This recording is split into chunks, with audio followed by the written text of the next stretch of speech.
Hello, this is Jen Hancock with Mid-America Clinical Labs Point of Care Department, and I'm going to show you how to run your competency on the Siemens Epoc Blood Analysis Analyzer.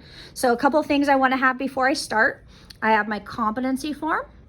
I have 2 Epoc cards, a syringe, a level 2 vial of quality control, and the analyzer. So it's the reader and the host combination. I'll set this phone down and have you follow along here so I can show you how to run it. So the first thing you want to do is make sure your device is on. This one is turned off, so I need to turn on the host by pressing that little button and turn on the reader. And so it's going to take just a second, and then I'll take this off so that you can see. So the first screen it comes to, it's asking for the user ID and the password. So this is just where you scan your badge. Now you're not going to have any password, so it's just your user ID. If you don't know what your user ID is, on the back of your badge, it has your last name and your 10-digit badge ID number, okay? And then on the front of your badge, it has the barcode. So that's what you're gonna scan. So the barcode you can scan by pressing this yellow button here, or on either side of the device, there's a yellow button. So there's 3 buttons that you could use. I like to use this one, and you don't have to hold it down. You just press and release. Okay, and now it comes on and says connecting. So it just means that it's connecting to this reader. So the first screen, I'm trying to get this so you can see it. The first screen that it comes on is it's asking for a patient ID.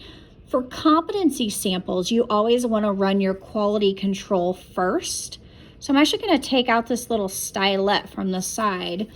And if you go down to this little button down here, you can see that. Press tools. Whoops. Tools, and then switch to QA test. So now instead of asking for the patient ID, it's asking for a lot number. It says QA calibration. It also says insert test card to begin test. So that's the first thing that I want to do, is go ahead and insert my test card. So I'm going to put this back up there. Take one of my test cards. Now these test cards are stored at room temperature. You don't want to carry them around in your pocket. You don't want to open it before you're ready to use it. If you notice on the bottom here, sorry, zoom in, 15 to 30 degrees Celsius is how these are stored. Okay, so that room temperature. When you go to open it, there's a little notch over here. All you do is tear that open.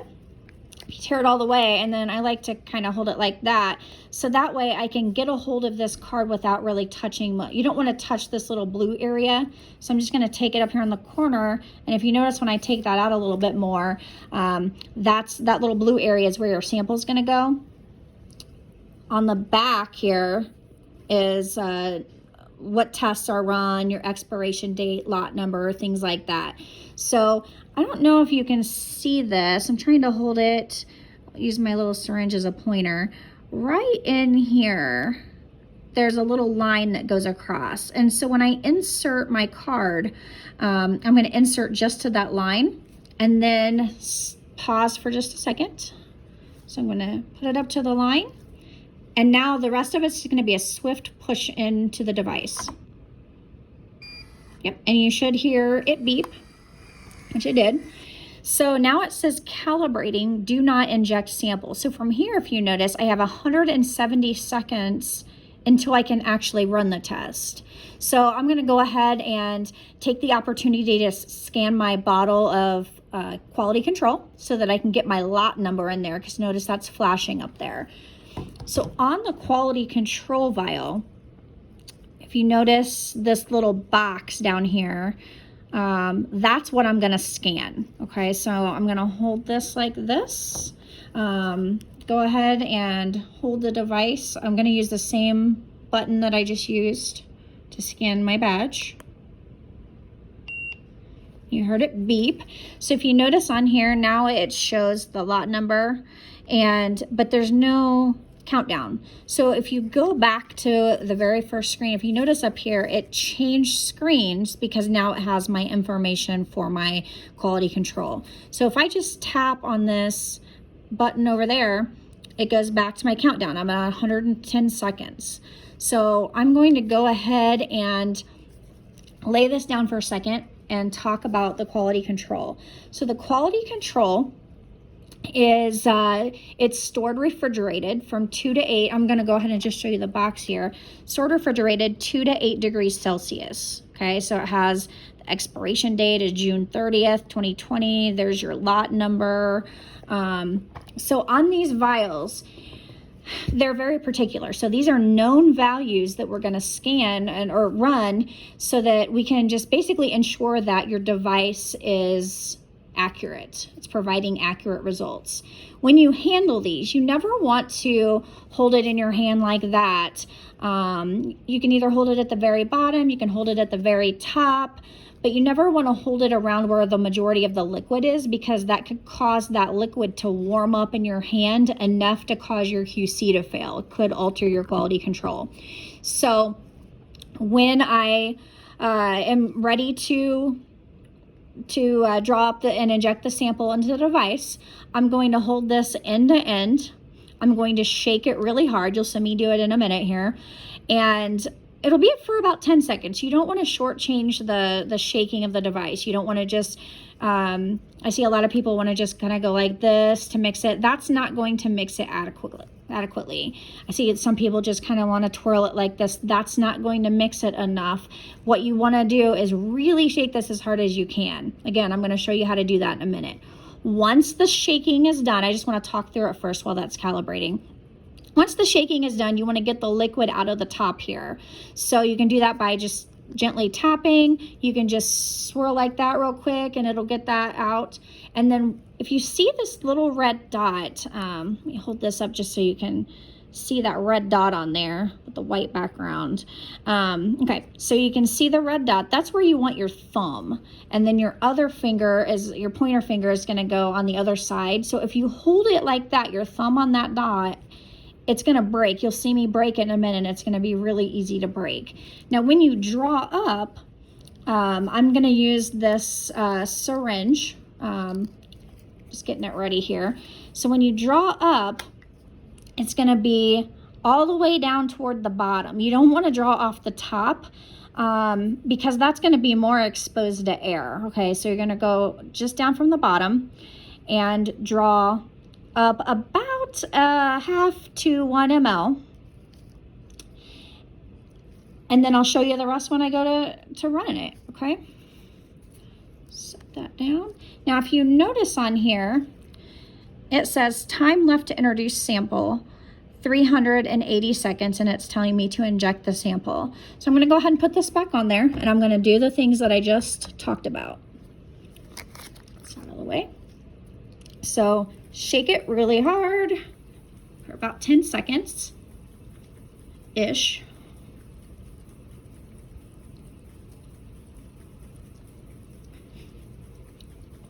Okay, so once I'm done shaking, again, you can tap or you can just do a gentle swirl to get that liquid out of the top. And I'm holding it up so you can see that dot. So when I break this open, my thumb's gonna go right on that dot, and watch how easily this breaks, okay? Put my syringe down in there. When I draw up, I'm gonna draw anywhere from a half to 1 ml. Notice I didn't draw any extra air. Now that little bubble there in the top is perfectly fine because I'm never going to turn my syringe upside down. I want to always leave it face down. Close that safety on there. Take that off. I'm just going to go ahead and put one more drop out. Put it on, quarter turn. Inject till I hear a beep. So that's running the quality control. So that's how you have to run the sample. So again, like I said, when I drew up out of there while that's running, I never turned my syringe upside down, okay?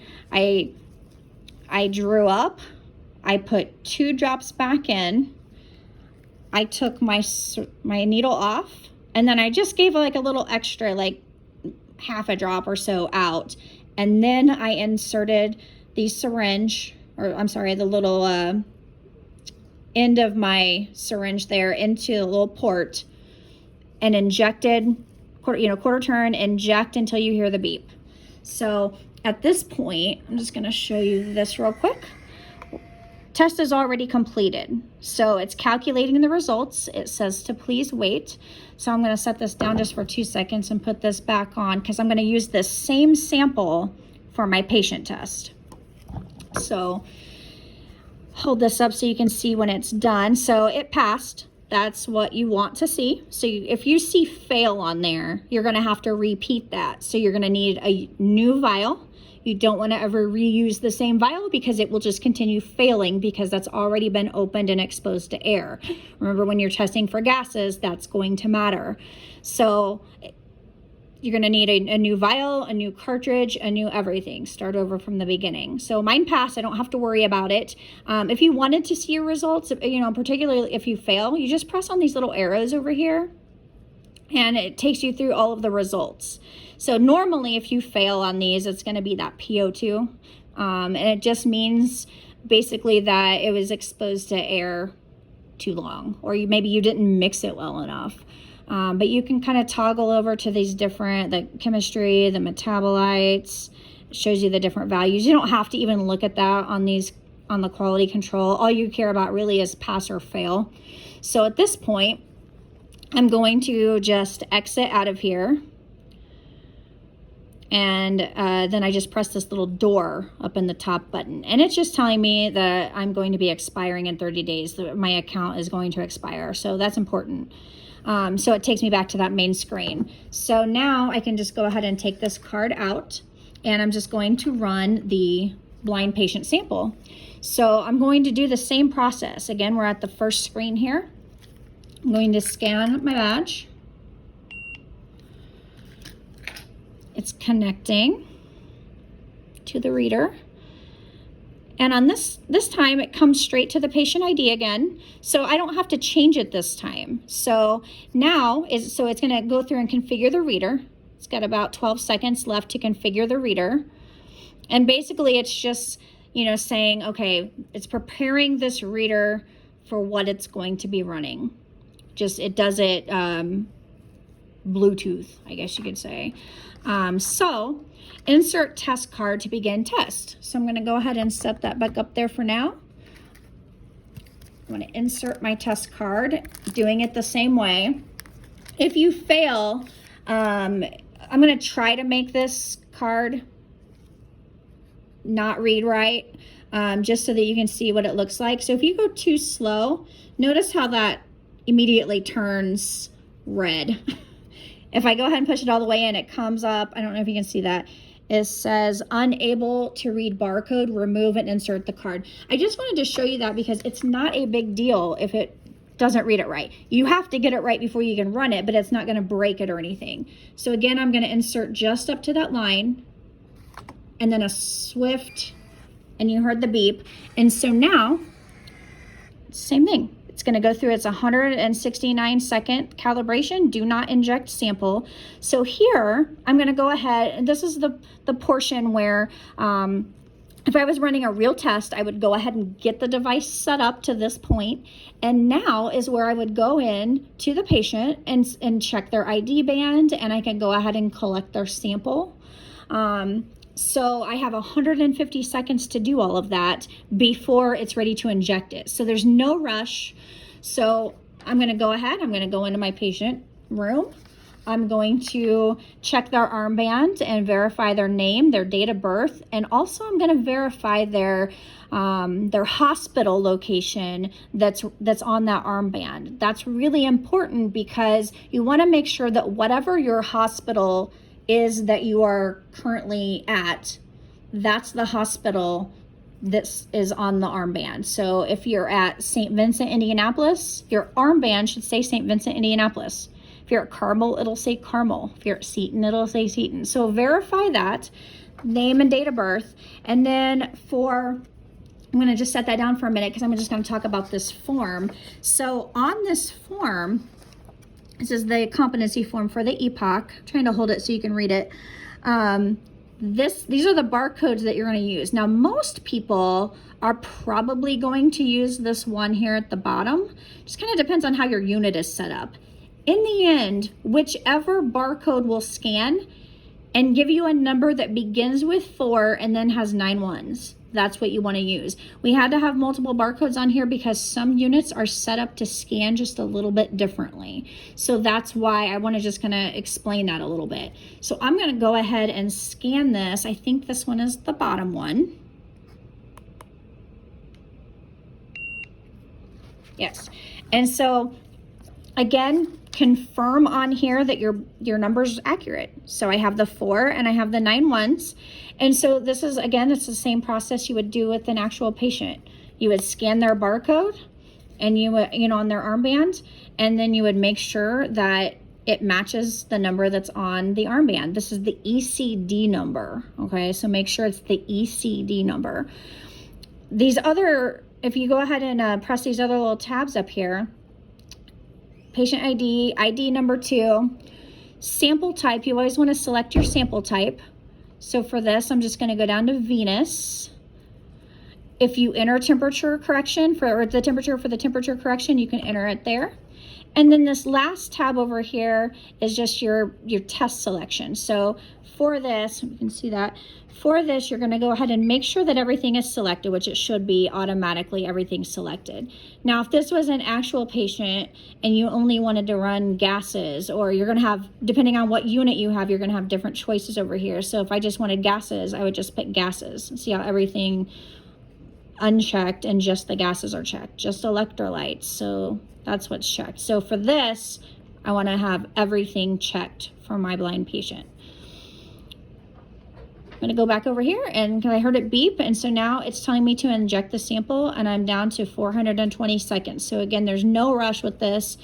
You would have been collecting the sample, and now you have the 420 seconds. Okay. So with the patient sample, you want to collect this in the patient room. You're going to draw the syringe up. If you collect from a syringe, from a line, you're going to do the same thing. You're going to draw up. And then again, you're never going to turn this up. You're never going to squirt anything out of it. You're never going to turn it up, draw more air in it, anything like that. You're going to collect your sample. And then when you get to the device, you're going to put a couple drops out. And then you're going to put your syringe on there and inject until you hear the beep.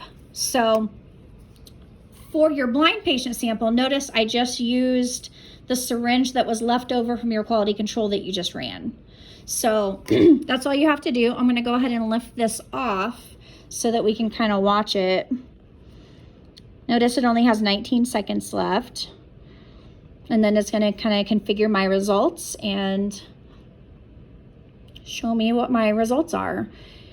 Now, the reason why the ID is so important, so for the competency, RALS is programmed to look for that 4 and 9 ones, and that's how it's going to know to recertify you. It'll look for that result or that ID number. Now, for the actual patient, obviously, you want it to be the correct ID number, because otherwise your results will not get to the patient chart. So now my results are up, and these arrows over here, I have up and down arrows. That's okay.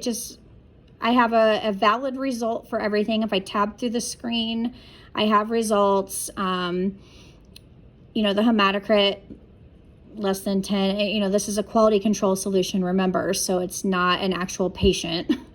So that's that. So from here, I can just exit out of this screen. Exit, and it's going to take me back to that first screen. And so once I'm done with that, I can remove my card. I can clean my device, and I am done with the competency.